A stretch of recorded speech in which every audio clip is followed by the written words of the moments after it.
welcome po sa ating channel. At ito ay inyong Multiple Tarot reading for February 1 to 15, 2025, first half of the month. Para po sa inyo ito, Leo. Please be reminded kung naka-resonate kayo, comment down. Kung hindi kayo naka-resonate, ibigay niyo po sa iba kasi channel reading po ito. This is for you, Leo, ngayong February 1 to 15, 2025.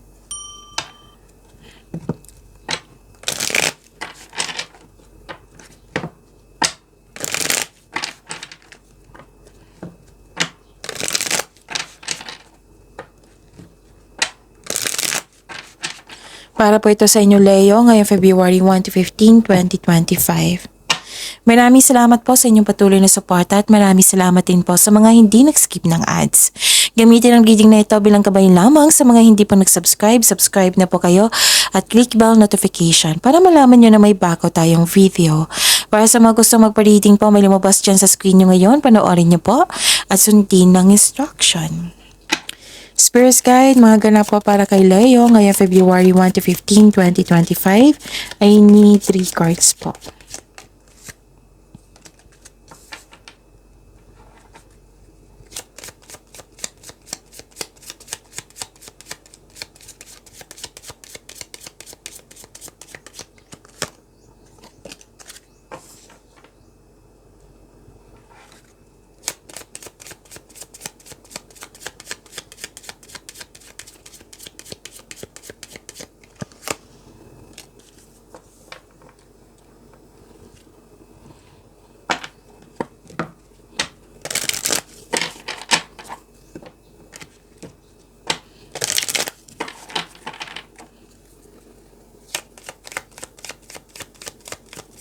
Spirit Guide, mga mensahe po para kay Leo ngayong February 1 to 15, 2025.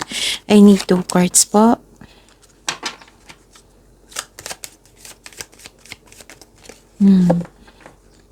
Leo. May nakita ko ditong disconnection sa isang tao. Loss of connection. Pwedeng loss of things or loss of opportunities. Na nalungkot kayo or worried kayo. Pwede din may isang tao dito na sinisiraan ka, Leo. So mag-ingat kayo sa kanya. Pwede din naalala nyo to kasi may nakita kong disconnection dito eh. So kung loss of things to, like for example, money, pwedeng nawala, kinuha, na-damage, or nagkasta. So may dumating na opportunity po. May nagsinungaling din sa inyo oh. Pwede din may problema kayo sa utang. Tapos may dumating na opportunity. Oo. Na bibigyan mo siya ng best decision or best choices. Pipili po kayo. Gagawa kayo ng desisyon. So may travel din dito. Pwede din may isang, yung malaking influence ng isang babae na maaari siya yung nagbigay ng sakit ng ulo sa iyo or nagbigay ng tulong sa iyo. So embrace the power of dance and movement to access your highest guidance. And the power to heal the earth is within you. So may blessings all na healing. Spirit Guide, ano po yung energy ni Leo ngayong February 1 to 15, 2025.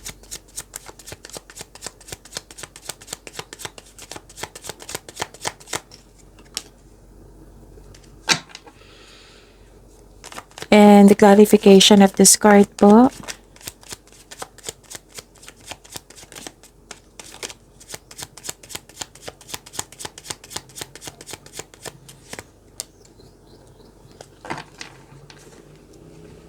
Okay. Kung may narinig kayo or may nakita kayong repeating message, meaning to say, pinupush ng cards nyo yan, Leo, na kailangan yung bigyan ng atensyon, na kung maaari din po, bigyan nyo po ng solusyon at aksyon.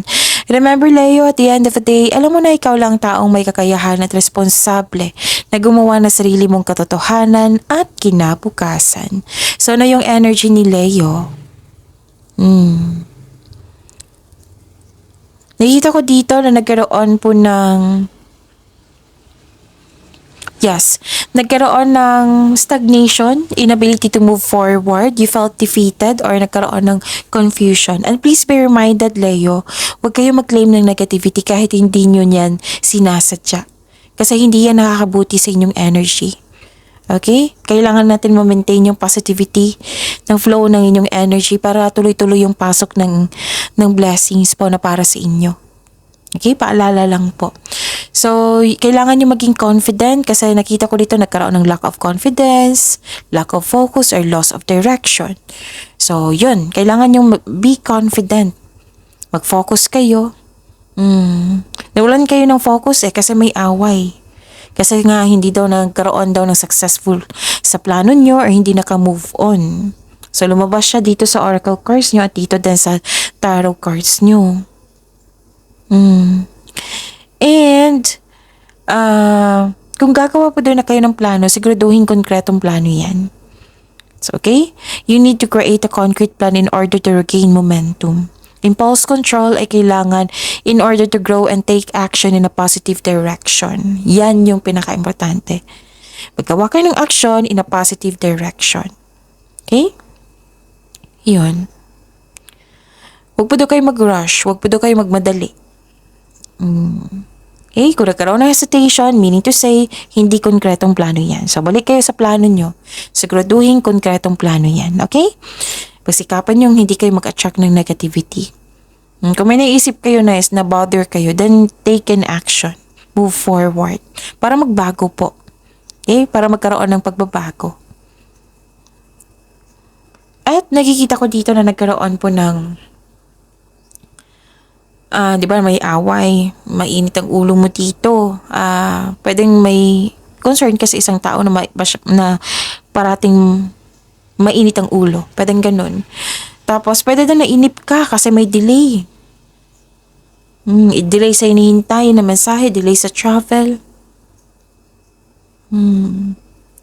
Kasi may disconnection sa isang tao or misunderstanding nga. So, delays and misunderstanding are part of our life, Leo. Hindi ito ang sign na mag-give up ka. Mag-ingat mo daw kayo sa taong maloloko kasi andito po siya. May masama siyang intensyon ni. So, mag-ingat kayo sa kanya. Okay? Kung sino ba ito Miss Jav? Itanong niyo po sa inyong intuition. Okay? Itanong niyo po sa inyong intuition. Kung hindi niyo alam, para sa mga bago dito na hindi niyo alam kung paano mag-connect sa inyong intuition, i-search niyo po sa Google on how to connect to your intuition kasi maraming paraan yan. Spirits Guide, Career and Money po ni Leo ngayong February 1 to 15, 2025.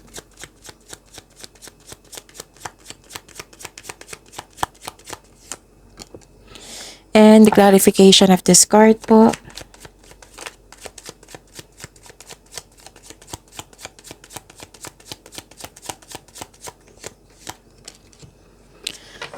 Okay, sa career and money niyo po, Leo.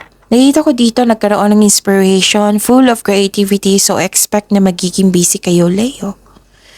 May parating na exciting, nakaka-inspire na chances upang palawakin ang inyong career and money. Pwedeng pagsisimula ito sa bagong pagsisikap. Naging masipag ka at very creative ka sa trabaho dahil nito mapapansin ka ng mga kasamahan mo. Oo, o mga customer mo, customer, kliyente, basta mapapansin ka nila nang dahil sa pagiging creative at masipag mo. At nakikita ko, at ang sabi ng card niyo po dito, magbubunga ang iyong pagsisikap. At dahil sa achievement na ito, magkakaroon ng financial growth and stability. Actually, may chance kayo maglakbay sa malayong lugar. Pwede din nasa abroad na kayo. Pwede din na uuwi kayo para magbakasyon or may bala kayong bumalik sa abroad. Basta may travel dito sa malayong lugar. Kanina pa to sa energy niyo, Leo. Okay? So, ito ang oras na kumilos ka na at isagawa ang matagal mo ng plano or proyekto. Okay? So, yun. Ano pa? Nakikita ko dito na nagkaroon po ng may ma-end the cycle dahil nito hindi ka ready sa changes. So, pinupush talaga ng cards nyo dito, Leo, na siguraduhin siguraduhin mag-focus kayo sa paggawa ng plano. Naiinip ka dito sa delay. Okay? And may successful completion, oo. Na pwede nag-self-pity kayo dito na kasi may nakita ko dito na you don't feel you are deserving of success. No. Sabi po ng cards nyo po, you deserve this success. Okay? Spirit's Guide, Love Life, Self-Love, Partnership, and Romance. Leo, the clarification of this card po. Maraming salamat po sa patuloy na tiwala, suporta sa ating channel. At maraming salamat din po sa mga hindi nag-skip ng ads. So may toxic na tao dito oh. Pwedeng naging controlling partner, toxicity, lust over love, pwedeng ganun na concern. At saka napanghinaan ka ng loob dito eh. So kailangan talaga na maging confident kayo. Huwag kayong mag-give up. The advice, have faith in the universe. Face your fears with self-confidence and courage. Okay? Pagyamanin niyo po yung blessings sa binigay sa inyo, Leo. See you tomorrow. Please like, subscribe, and click po button for notification para updated po kayo sa daily tarot reading natin. Maraming salamat po.